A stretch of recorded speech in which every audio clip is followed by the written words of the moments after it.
Welcome back. Is the nature of our political discourse becoming as much of a threat to our nation as terrorism or the budget deficit or anything else? If so, what can we do about it? This time isn't healing old wounds. The anger, the animosity, the name calling. That was the 2016 presidential election isn't a thing of the past. It has continued as Donald Trump has assumed office and through his first month as president. Some opponents are horrified, not just about the wall or immigration, roundups, or the travel ban, or the new bosses at the EPA, or the Department of Education, Russia.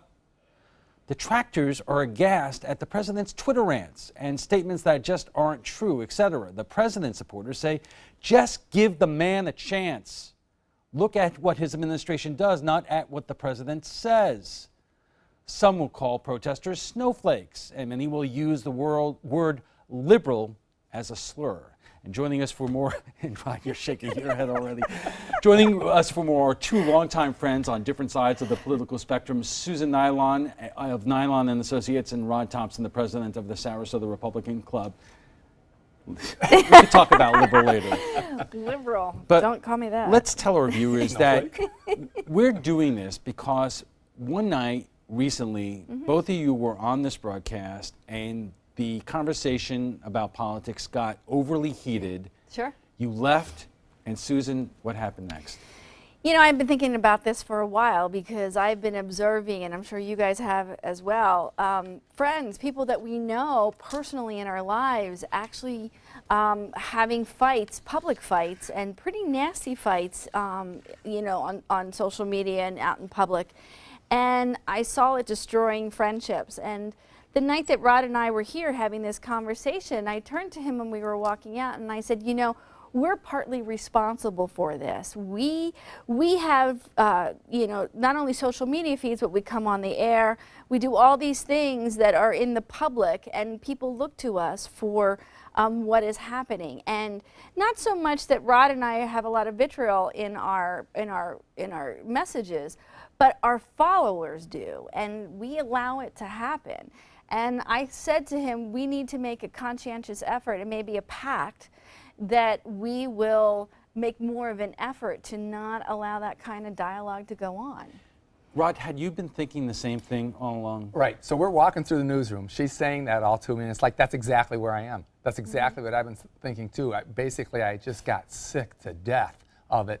And I also recognized that I was a part of the problem. Because looking at my Facebook posts and stuff, you know, I'm really, you know, I love the English language. I love using it to its fullest, but sometimes you can abuse it too.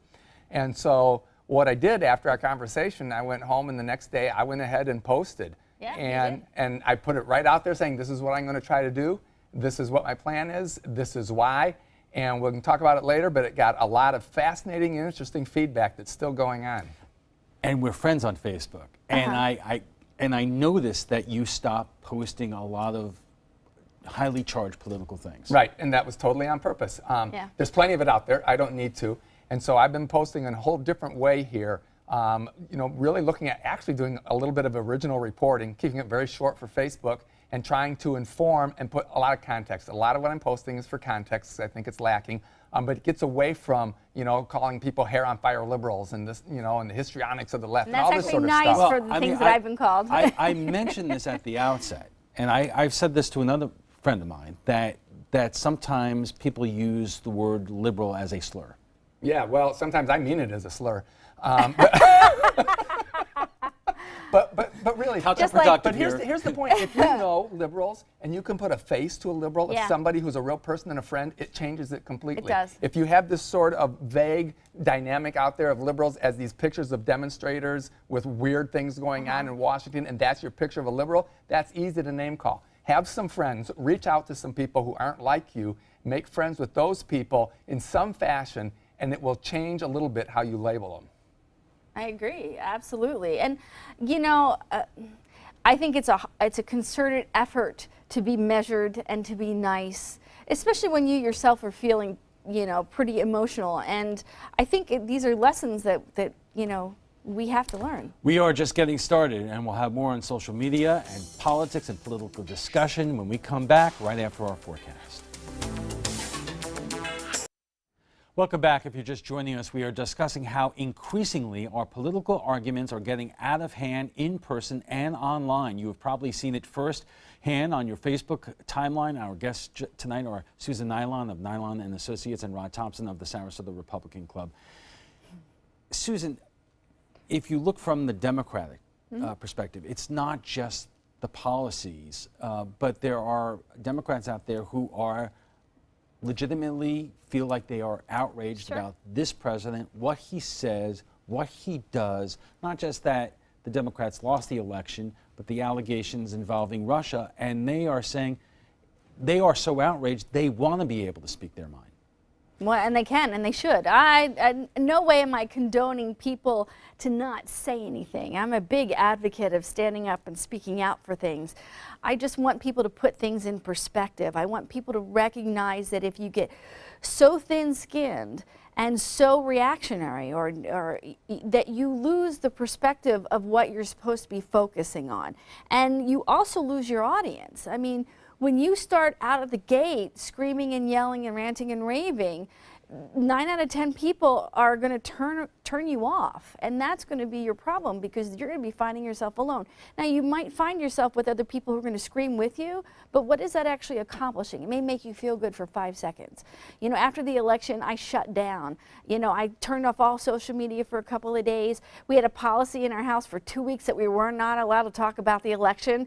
My poor son was, you know, frustrated over that, because it was just too much to process, and I would probably say things that I would regret. So I think that we still need to go back to the original thought of, we have to be a little bit more measured, and we have to put a little more thought into our message in order to actually be productive. Rod, let me ask you this. I mean, President Trump has used Twitter in ways that people have never imagined before. He says, he has enemies, including the press. He goes after people who oppose him with such veracity that is that the example that a lot of his supporters are going to follow? Well, perhaps so, but it's their choice. I think my response to, if the president doesn't set the example, who does? I think the answer to that would be me. Because I can't control what President Trump tweets and what he does. I can't control what Susan does. I can't control what other people, but I can control what I do.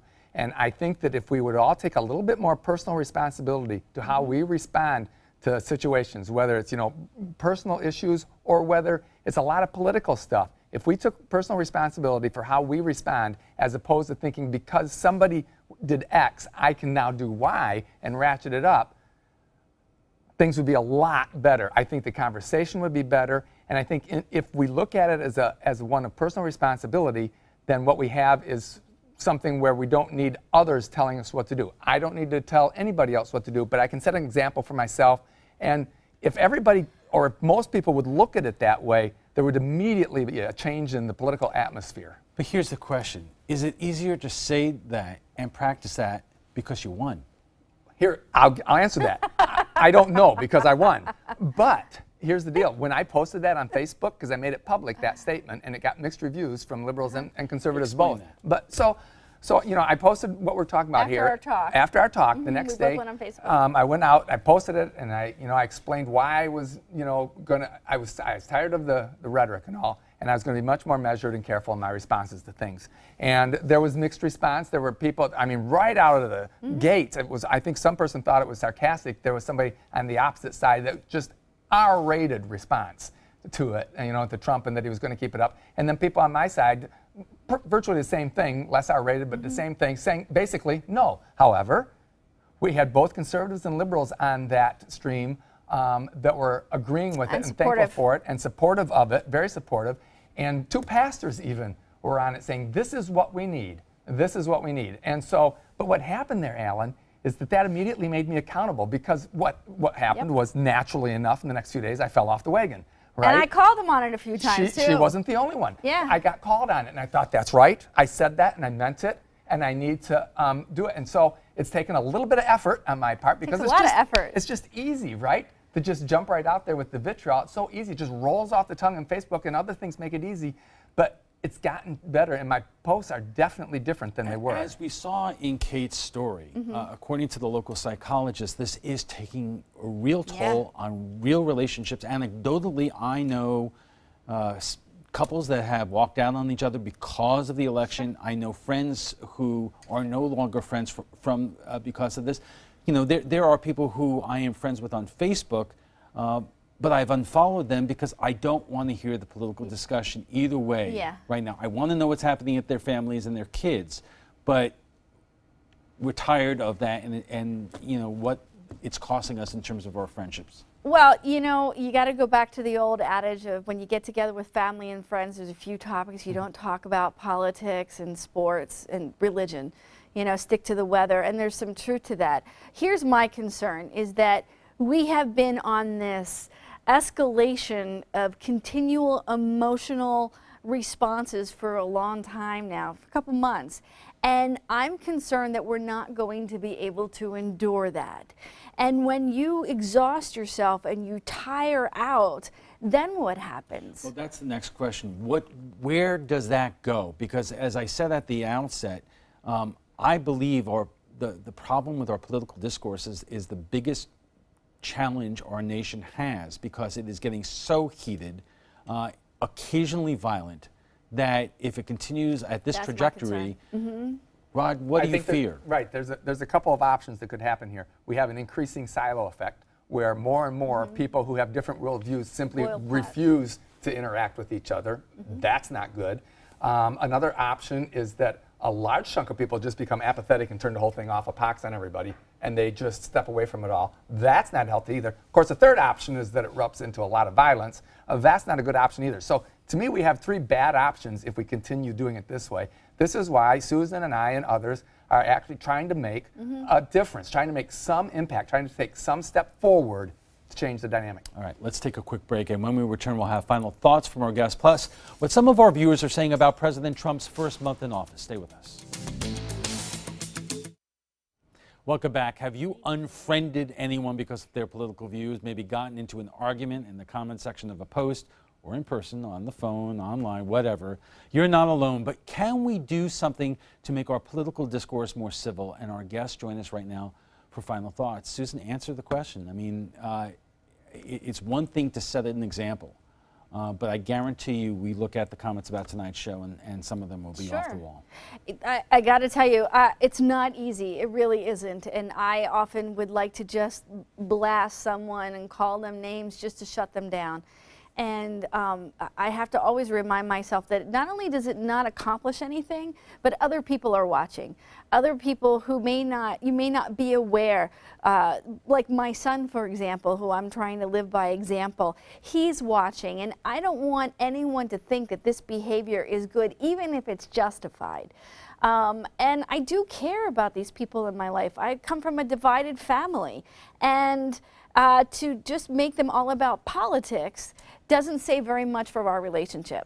Rod, this didn't begin here. I mean, you could look at how people talked about President Obama before that, or George W. Bush, or you go back to the Nixon days. Lord knows you could go back to George Washington and Jefferson. It was nasty in the early 1800s. It's I mean, nasty it really all the time. But the point now, I feel like, is that the inflammatory rhetoric, the name calling, the stuff like that, doesn't move the ball forward. There's no good end game to that. All that does is make the person doing it feel good when they do it. And it doesn't mean that when the next election comes along, you're going to fight any less in terms of getting your candidates elected, because in the end, that's what it's all about. Oh, no, I think if you look at my Facebook posts, they're just as principled as always, but a lot less inflammatory. So hopefully, actually more persuasive. Very good. I agree. Before we go, we want to share with you what some of our viewers are saying about Friday's topic, President Trump's first month in office. Last week was tumultuous for the White House. National Security Advisor Michael Flynn was forced to resign. President Trump said he no longer is committed to a two-state solution for Israel and the Palestinian conflict. And then Trump gave his first press conference, which lasted more than an hour, and he was caught making some statements that were simply not true multiple times. We asked you what you thought about Trump's first month. Barbara Serrano writes, he needs to learn how to have class, humility, and dignity. He's prejudiced, overly sarcastic, and rude. Nikki Oldacker writes, he is doing a great job getting the job done. What I like about him is he is never boring, and he tells it like it is with brutal honesty. He is hiring the best business minds that are willing to set aside their cushy lifestyle to fix the mess our past 3 presidents made. And Bobby Vincent writes, I think the press should boycott his next press conference. He does not have the ability to interact with the press as a sane person. Nothing is answered, nothing is resolved. It's like having a press conference with an 11-year-old child who's spoiled rotten. I can't wait to see how all of you are going to talk about tonight's topic on Facebook. Let us know by visiting our Facebook page at facebook.com/news@7. And FYI, want to watch past Roundtable discussions? They're available on Apple TV, Amazon Fire, and Roku. Thanks to our guests for being here tonight. Susan Nylon is the CEO of Nylon & Associates, and Rod Thompson is the president of the Sarasota Republican Club.